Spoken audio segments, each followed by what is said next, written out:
मुख्तलिफ बीमारियों के अब सिम्टम्स एक जैसे हैं। सब में आपको बॉडी एक, नज़ला, ज़ुकाम और सबसे बढ़कर ये कि गले में खराश महसूस हो रही है। एक हमारी आदत भी है जी, मौसम चाहे कोई भी हो, पानी ठंडा ही पीना है, कुछ खानों के साथ कोल्ड ड्रिंक लेनी ही लेनी है और ठंड में आइसक्रीम का मज़ा भी हम लेते रहते हैं। इसकी वजह से कई लोगों के गले ख़राब हैं और खांस खांस कर बुरा हाल है। खांसी के लिए मुख्तलिफ नौइयत के कफ सिरप्स मौजूद हैं। हर कोई हर्बल और नेचुरल होने का दावा कर रहा है। मुख्तलिफ टोटके भी लोग आजमा लेते हैं कि जी जंगल में कोई जड़ी बूटी नहीं छोड़ दी, सबको उबाल के पी लेना है और उससे खांसी चली जाएगी।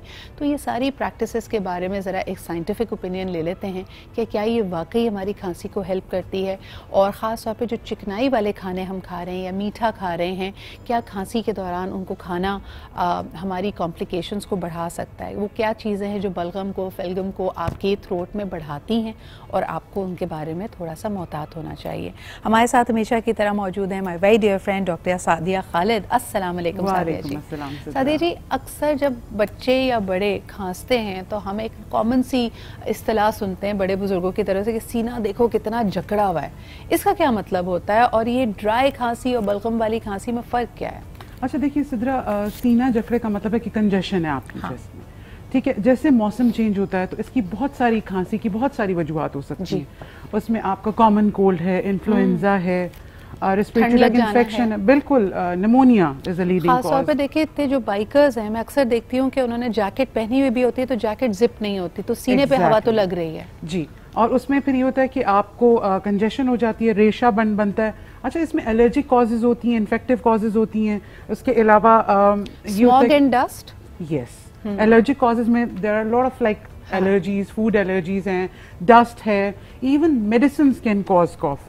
तो ये सब चीजें हैं जिनकी, अच्छा एक और रिफ्लक्स, एसिड रिफ्लक्स अगर हो तो भी जो है वो कॉफ, पेशेंट यूजुअली रात में उसको कॉफ होती है। ठीक है, तो हमारे पास कई छोटे छोटे सवाल आते हैं आपके लिए। नंबर 1 ये कि कॉफ सिरप्स जो इतनी वैरायटी मार्केट में मौजूद है, कोई चॉकलेट फ्लेवर्ड है, कोई शुगर फ्री है, कोई हर्बल है, कोई नेचुरल है, कोई कहता है नहीं जी मैं तो प्योर एलोपैथिक दवा हूँ, इनमें से सबसे ज़्यादा मौसर कौन सा है? देखिए जी, कॉफ सिरप जो है वो FDA रिकमेंडेशन है कि जी कॉफ सिरप बिल्कुल इस्तेमाल नहीं करना चाहिए। उनका कोई रोल नहीं है कॉफ में। These are just cough suppressants जो कि कॉफ को ख़त्म करते हैं। जो अंडरलाइन पैथोलॉजी है वो वहीं पे ही है। तो कॉफ सिरप्स की रिकमेंडेशन 2 से बल्कि यूजुअली कहा यह जाता है कि 4 साल से कम उम्र के बच्चों को कॉफ सिरप्स बिल्कुल नहीं देने चाहिए। और हमारे यहाँ जिसको हम कहते हैं OTC, over the counter medication, उसका आप गए केमिस्ट के पास, आपने कहा जी खांसी है, केमिस्ट आपको एक लाइन में बता देगा जी ये कॉफ से प्रिपरेशंस है।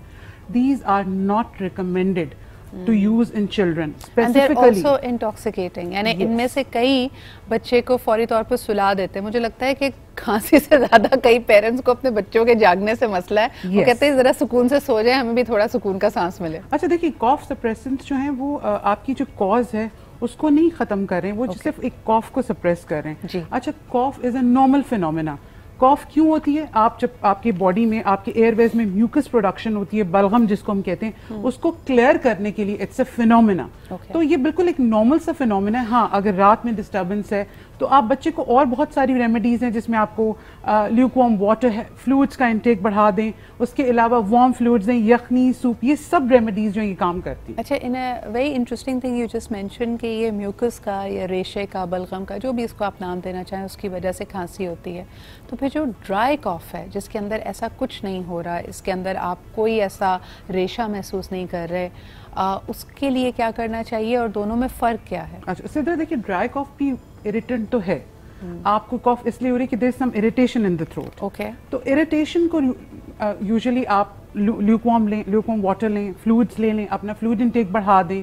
अच्छा, उसके साथ जिंजर टी, कहवा, ये सब रेमेडीज जो ये काम करती हैं। अच्छा, it feels very counter intuitive, लेकिन जब भी हम इन्फ्लुएंजा की बात करते हैं, नज़ले ज़ुकाम की बात करते हैं, लोग कहते हैं जी विटामिन सी लो। विटामिन सी यूजुअली खट्टा होता है और लोग कहते हैं जी हमारे नज़ले ज़ुकाम के साथ तो खांसी भी हो रही है, तो खांसी में क्या विटामिन सी लिया जा सकता है? Number 1 doctor Sadia, and will it help? देखिए, इसमें 2 स्कूल ऑफ थॉट्स हैं। कुछ लोग कहते हैं कि विटामिन सी की कंजम्पशन जो है that improves the respiratory symptoms, लेकिन एक स्कूल ऑफ थॉट कहता है इसका कोई रोल नहीं है। तो इट्स बेटर कि आप ले लें विटामिन सी। कोई हार्म नहीं है, लेकिन जो कॉफ का कॉज है उसके लिए कोई इफेक्टिवनेस अभी तक प्रूव नहीं। ठीक है। अच्छा जी, इसके अलावा मीठा या फिर शीरे वाली कोई चीज़ होती है, उसके बाद हम देखते हैं वो गले में जाके और लग जाती है। अगर किसी को खांसी है तो मज़ीद खांसी होने लगती है, तो क्या इन चीज़ों को अवॉइड करें?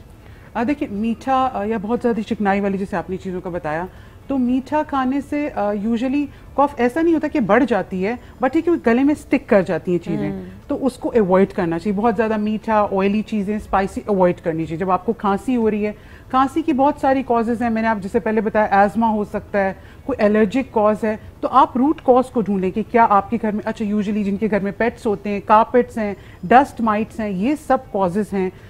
लोग नहीं ख्याल करते, घर में जानवर हैं, बिल्ली, कुत्ते, उनकी फर है, that is also one of the leading जिस तरह cause. के सर्दी के महीनों में हम अगर स्वेटर्स पहन रहे हैं, अगर आप सिंथेटिक वूल के स्वेटर्स पहन रहे हैं, उसके रेशे भी आपको इरिटेट कर सकते हैं। आपके कुशन के ऊपर भी अगर कोई ऐसा मटेरियल है, आपके सोफे, आपके काउचेस, यहाँ तक कि आपकी बेड शीट्स में जो मटेरियल इस्तेमाल हो रहा है, बल्कि मटेरियल ही नहीं, आप कौन सा डिटर्जेंट यूज़ कर रहे हैं, all of this can be causing an irritant. कई लोगों को एयर फ्रेशनर से भी इरिटेशन होती है, जिसमें मैं भी शामिल हूँ।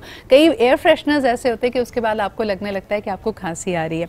सवाल ये है कि इन चीज़ों का जब हमें पता है, और आपने जैसे कहा कि कॉफ सिरप्स का कोई रोल नहीं है, व्हाट अबाउट हर्बल रेमेडीज़ जो हम घर में इस्तेमाल करते हैं, मुख्तलिफ तरह के कावे बना रहे हैं, ग्रीन टी बना रहे हैं, does that help? And more importantly, जब हमें खांसी आ रही होती है, हमारा दिल चाहता है हम कोई गर्म मशरूब पिएं, कॉफ़ीज़ एंड टी, लेकिन they have a drying effect, so will it help और is it bad for us? देखिए, जो होम रेमेडीज़ हैं उसमें आजकल जो सबसे ज़्यादा एक विक्स डाली और उसकी स्टीम ले ली, तो विक्स तो बिल्कुल छोटे बच्चों के लिए मैं स्पेशली ये बोलूँगी कि विक्स का इस्तेमाल जो है, उसकी स्टीम आप बिल्कुल अपने बच्चों को ना दें, क्योंकि विक्स यूजुअली क्या करता है कि जब आपने उसको स्टीम में डाला हॉट वाटर में, तो वो आपकी म्यूकस प्रोडक्शन को बढ़ा देता है और आपके एयरवेज को, आपकी जो सांस की नालियाँ, उसकी सोजिश कॉज करता है। तो प्लीज़ मेरी पेरेंट्स से ये रिक्वेस्ट है कि छोटे बच्चों को विक्स की स्टीम मत दें। Home remedies yes they can work, उसमें आपकी जिंजर टी है, हनी, शहद का इस्तेमाल करें। इसके अलावा चाय कॉफ़ी आप ले सकते हैं। वार्म फ्लूइड्स मैंने कहा, देखिए यखनी, सूप, ये सब हेल्प करते हैं, बट ये है कि आप कॉज देखें क्या है, कोई एलर्जिक कॉज है, उसको रूल आउट करें, तो आपकी कॉफ खुद ब खुद ठीक हो जाती है। डॉक्टर सादिया, रात के वक्त कई बच्चों को एकदम बहुत ज़्यादा कॉफिंग शुरू हो जाती है, जिससे उनकी स्लीप डिस्टर्ब होती है, और जैसे आपने कहा ना, उस वक्त पेरेंट्स ज़्यादा इस्तेमाल करते हैं किसी भी वेपर अप का, ताकि उसको लगा के बच्चा आराम से सो जाए। तो अगर हमें वेपर अप नहीं लगाना और बच्चे को रात में बहुत खांसी हो रही है, तो उस वक्त क्या किया जाए? स्टीम, नेबुलाइज, ह्यूमिडिफायर, जैसे कि आपने देखा आजकल ड्राई वेदर है, तो ह्यूमिडिफायर का आप इस्तेमाल कर सकते हैं। वेपोराइजर्स हैं आजकल तो बड़े अच्छे, फैंसी वाले कि you just put in a little water, it's right there at your bedside. Even you can add a little bit of उसके अंदर कोई फ्रेगनेंस डाल दी आप, you can use that. इसके अलावा स्टीम इनहेलेशन, और बच्चों में यूजुअली खांसी की कॉजेज एलर्जिक होती हैं, रात में ड्राइनेस की वजह से होता है, तो सेलाइन ड्रॉप्स, नॉर्मल सेलाइन ड्रॉप्स वो आप नाक में डालें, बच्चा बिल्कुल सेटल डाउन हो जाता है। दूसरी चीज, नेजल सक्शन आप कर सकते हैं, सिरिंज के साथ नेजल सक्शन होती है। वो यूजुअली होता है कि बच्चों के एयरवेज के अंदर कभी रेशा या बलगम फंस गई है, तो वो सांस लेने में प्रॉब्लम है, वो उसको क्लियर करने के लिए खांस रहे होते हैं, तो आप नेजल सेलाइन ड्रॉप्स का इस्तेमाल करें। Steam inhalation, nebuliser I think आजकल हर बंदे के घर में मौजूद है। हमारे थोड़े से देसी टोटके भी हैं, अगर आप देखें, वाकई हल्दी दूध रियली वर्क्स। अगर आप गर्म हल्दी दूध रात को आपको पीने की आदत है, वैसे भी जो टर्मरिक होता है, जो हल्दी होती है, वो एंटी इन्फ्लेमेटरी है, तो बॉडी की तमाम इन्फ्लेमेशन को ख़त्म करती है, that's great for you. I personally love दालचीनी की चाय, अगर आप एक छोटा सा सिनेमन का टुकड़ा अपनी चाय कावे में डाल दें, that will really help you. इसके अलावा अगर बहुत ज़्यादा आपको खांसी आ रही है, मेरा जो आजमाया हुआ डॉक्टर सादिया हमेशा जो होम रेमेडी होती है कि थोड़े से शहद में आप ginger juice and a little bit of black pepper, यानी काली मिर्च, अदरक और शहद को अगर आप मिलाकर रख लें और एक आध चमचा पी लें, तो वो बहुत सेटल कर देती है। एक आखिरी सवाल वेरी क्विकली, ये तो हम बात कर रहे थे एलर्जिक रिएक्शन, इन्फ्लुएंजा, कंजेशन की, लेकिन कभी कभार खाते खाते एकदम फंदा लग जाता है, ढसका लग जाता है, और आपकी आंखों पानी हर तरफ से आने लगता है, और आपको बहुत शदीद खांसी आ रही होती है। Whatever you eating is choking you, ना वो ऊपर जा रहा होता है या ना नीचे, क्या करना चाहिए उसको? अच्छा देखिए, जब एकदम कभी फंदा लग जाता है, यूजुअली अगर बहुत ज़्यादा फ्रीक्वेंट लग रहा है, तो you should go and check, consult a doctor, क्योंकि यूजुअली आपका ब्लॉकेज नहीं होता, आराम से कुछ चीज़ आप खा रहे हैं, but if it's happening like frequently, तो you should go and consult a doctor.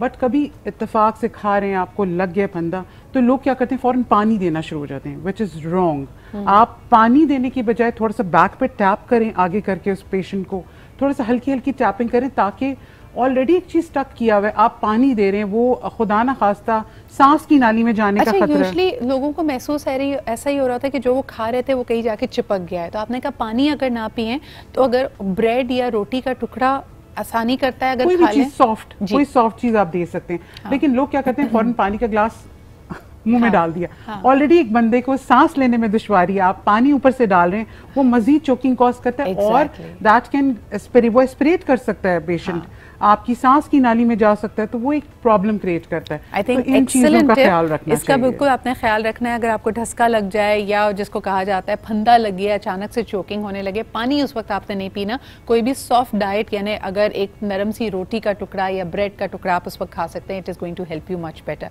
Thank you so much. And tapping, थोड़ा सा थपथपा दें, मार भी दें एक बात अगर गुस्सा आया हुआ है। नहीं, मेरा कहने का मतलब है कि just have to be a little more careful. Thank you doctor Sadia for being here. Excellent.